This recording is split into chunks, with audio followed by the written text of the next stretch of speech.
Good morning વિદ્યાર્થી મિત્રો, the આદર્શ હાઈસ્કૂલમાં તમારું સ્વાગત છે. ધોરણ 12 વિષય આંકડા શાસ્ત્ર, જેમાં પ્રકરણ 3 સુરેખનીય સંબંધ, જેમાં આજે આપણે સૂત્રો જોઈએ. વાયની એક્સ પરની નિય સંબંધ રેખાનું સમીકરણ, જ્યાં yk બરાબર a પ્લસ બી એક્સ, જ્યાં b બરાબર વાયનો એક્સ પરનો નિય સંબંધાંક અને જ્યારે a બરાબર y બાર માઇનસ બી એક્સ બાર, y બાર બરાબર સિગ્મા y અપોન n અને x બાર બરાબર સિગ્મા y અપોન n, એટલે કે એક્સનું કોલમ હોય તો એનું ટોટલ કરીને ભાગ્યા n, જ્યારે x બાર હોય તો કોલમ એક્સનું ટોટલ કરીને ભાગ્યા n, અને n બરાબર શું થાય છે? અવલોકનોની સંખ્યા.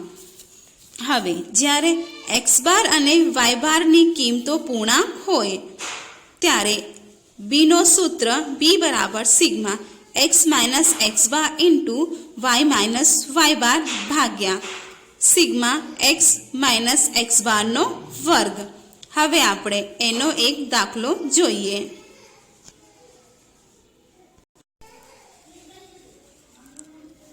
દાખલા નંબર 1. સ્વાધ્યાય 3.1માં દાખલા નંબર 1. એક વસ્તુના ભાવ રૂપિયામાં અને તેની માંગ 100 એકમમાં વિશે નીચે આપેલી માહિતી પરથી માંગની ભાવ પરની નિય સંબંધ રેખા મેળવો અને જ્યારે ભાવ રૂપિયા 20 હોય ત્યારે માંગનું અનુમાન મેળવો. ભાવ અને માંગ.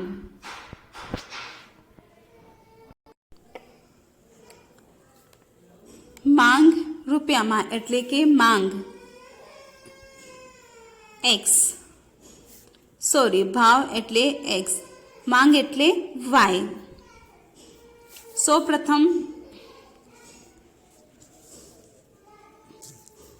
સૌપ્રથમ કોલમ x નું ટોટલ, તો સિગ્મા x બરાબર 96.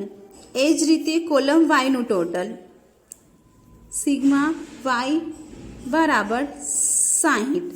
હવે સૌપ્રથમ આપણે x બાર અને y બાર શોધીએ. તો x બાર બરાબર સિગ્મા x અપોન n.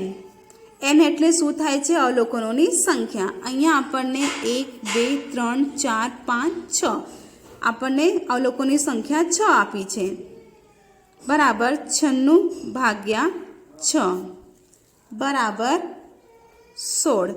એ જ રીતે y બાર બરાબર સિગ્મા y અપોન n બરાબર 60 ભાગ્યા 6 બરાબર 10. આપણને x બાર અને y બાર પૂર્ણાંકમાં આપ્યો છે, એટલા માટે આપણું સૂત્ર જે હમણાં આપણે જોયા, b બરાબર x minus x bar into y minus y bar ભાગ્યા સિગ્મા એક્સ માઇનસ એક્સ બારનો વર્ગ. તો આપણે દાખલા ઉપરથી આપણને ખબર પડશે કે આપણને કયો કોલમ મેળવવાનું છે. તો સૌપ્રથમ આપણને એક્સ માઇનસ એક્સ બાર, પછી વાય માઇનસ વાય બારનો કોલમ અને x minus x bar into y minus y બારનો કોલમ અને એક્સ માઇનસ એક્સ બારનો વર્ગ આપણને આ કોલમ મેળવવાનું છે. તો અહીંયા આપણું એક્સ બાર બરાબર 16, એ જ રીતે આપણું વાય બાર બરાબર 10, એટલે કે એક્સમાંથી આપણને 16 બાદ કરવાનું છે. તો સૌપ્રથમ 12માંથી 16 જાય તો -4, 14માંથી 16 જાય તો -2, એવી જ રીતે 15માંથી 16 જાય તો -1, 16માંથી 16 જાય તો 0, 18માંથી 16 જાય તો 2, 21માંથી 16 જાય તો 5. તો આનું આપણે ટોટલ કરીએ તો સિગ્મા એક્સ માઇનસ એક્સ બાર બરાબર 0 થશે. એવી જ રીતે વાય માઇનસ વાય બારનું આપણે કોલમ મેળવીએ. તો વાય બાર બરાબર 10 છે, તો 18માંથી 10 જાય તો સોરી 8 આવશે અહીંયા, પછી 12માંથી 10 જાય તો 2, 10માંથી 10 જાય તો 0, 8માંથી 10 જાય તો -2, પછી 7માંથી 10 જાય તો -3, 5માંથી 10 જાય તો -5. એવી જ રીતે સિગ્મા y માઇનસ y બારનું ટોટલ બરાબર 0 થશે. હવે છે આ બંનેનો ગુણાકાર, -4 ગુણ્યા -8 એટલે કે -32. આ બંનેનું ટોટલ -4, અહીંયા 0, અહીંયા પણ 0. 2 ગુણ્યા -3 એટલે કે -6, અહીંયા -25. આપણે આનું ટોટલ કરીએ તો sigma x minus x bar into y minus y બારનું ટોટલ કરીએ તો -67, એટલે કેમ કે બધા અવલોકનો માઇનસમાં છે. હવે છે x માઇનસ એક્સ બારનું સ્ક્વેર એટલે કે વર્ગ. 4નો વર્ગ 16, 2નો વર્ગ 4, 1નો વર્ગ 1, 0 એટલે 0, પછી 2નો વર્ગ 4, 5નો વર્ગ 25.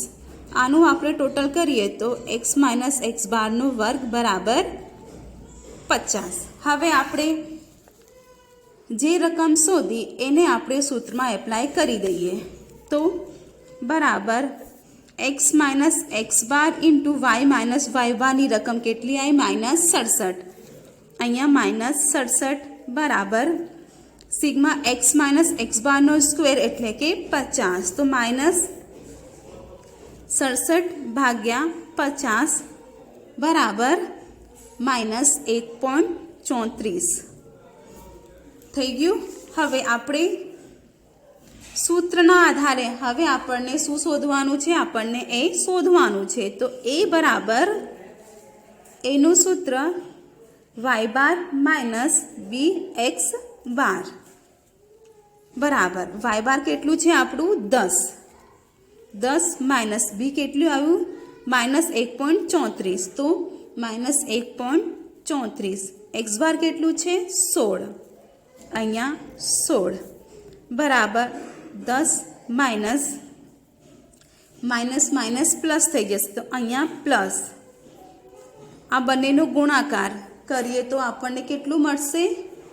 21.44 બરાબર 10 પ્લસ 21.44 એટલે કે 31.44. આપણને એ બરાબર 31.44 મળ્યું છે.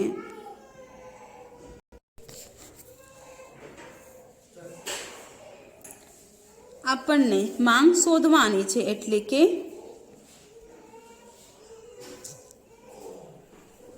માંગ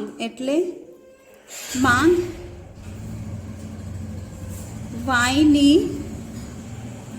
ભાવ એક્સ પરની નિયત સંબંધ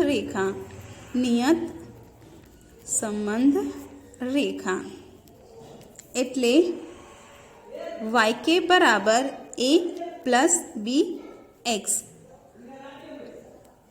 બરાબર એ આપણને કેટલું મળ્યું? 31.44 પ્લસ બી -1.34 અને એક્સ એ આપણી સમીકરણની રેખા થઈ.